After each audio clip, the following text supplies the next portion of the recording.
Live from Fargo and serving you on TV, online, and on the go. This is Valley News Live at noon. New developments today in the ongoing strikes against Iranian and American forces. President Donald Trump says no Americans were harmed when a military base was recently attacked. Hi, everyone, and thank you for joining us. I'm Jordan Schreier. He told the American people that and more in an address this morning, and we get the very latest on that from Skylar Henry at the White House. President Trump spoke to the nation about the ongoing conflict with Iran. As we continue to evaluate options in response to Iranian aggression, the United States will immediately impose additional punishing economic sanctions on the Iranian regime.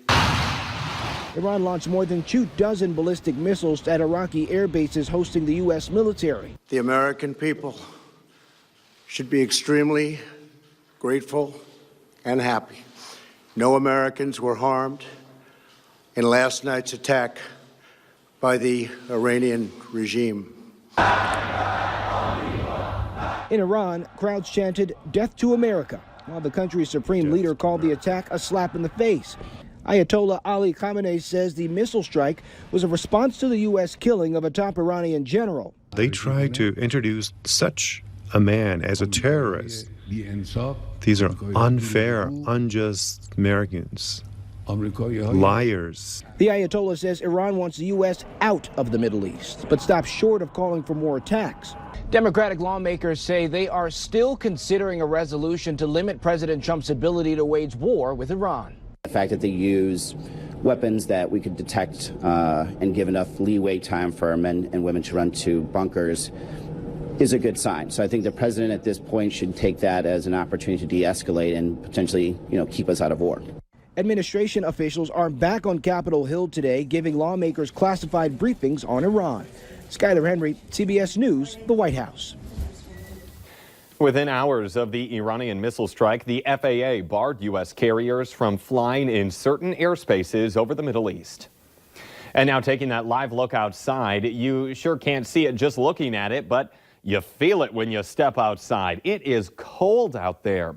To see just how chilly we are today and what we can expect for the rest of our forecast, let's head on over to meteorologist Lisa Green. Yeah, conditions are pretty tough out there this morning, especially we saw some low temperatures, and now we're talking about snow potentially moving into the valley. You can see it on the radar, not quite reaching the ground as of yet, or at least we're not getting any reports of snow being observed at this point in time. Working on warming up, and that's the focus at this point. We're looking at morning lows from this morning down to 31 below in the Waukon area in Minnesota. A lot of our coldest numbers were in the northwestern Minnesota area in our viewing area, including some places, some very small towns. The whole area reporting at less or 28 below your low, and Waskish as well, 28 below there. And then around the region, you could see we all got into the double digits below zero.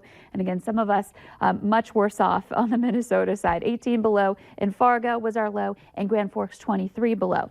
Checking out our temperatures right now, we're actually above zero. Still cold, but we're above zero now in Fargo at 1 degree. It's 3 below in Grand Forks. We've got warmer air working in, along with that chance for a little bit of snow. It's going to take a little bit for that moisture to work its way all the way down to the surface, and that's why we're seeing an active radar, but not necessarily seeing that response at the ground level. Eventually, though, that snow will make its way down, and we're looking at more into the evening hours tonight. We'll talk more about that coming up in your hour-by-hour planner.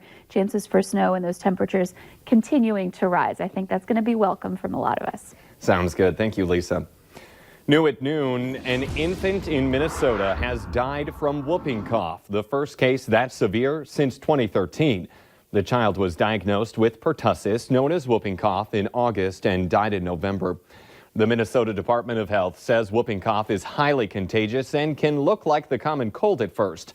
Doctors are advising parents to give their children the necessary vaccinations. For more on signs and symptoms, you can find this story on the Valley News Live news app. A Waseca, Minnesota police officer is still fighting for his life after being shot in the head while on a call. 32-year-old Eric Matson is in critical but stable condition at a hospital in the cities.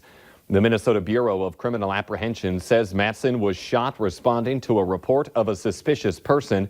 The suspect is identified as Tyler Janowski. He has not yet been charged in the shooting of Officer Matson, but has a criminal history of being an accessory to murder, burglary, and manufacture and possession of methamphetamine. A school bus driver is facing a traffic citation after a crash where 7 children were on that bus. It happened yesterday north of Mandan, North Dakota. The driver didn't yield to a van that then smashed into the bus. None of the children or the bus driver were hurt. The 2 people in the van were hurt but are expected to be okay. The Fargo School Board and Teachers Union are headed to a state fact-finding commission today in an effort to get contract negotiations moving again.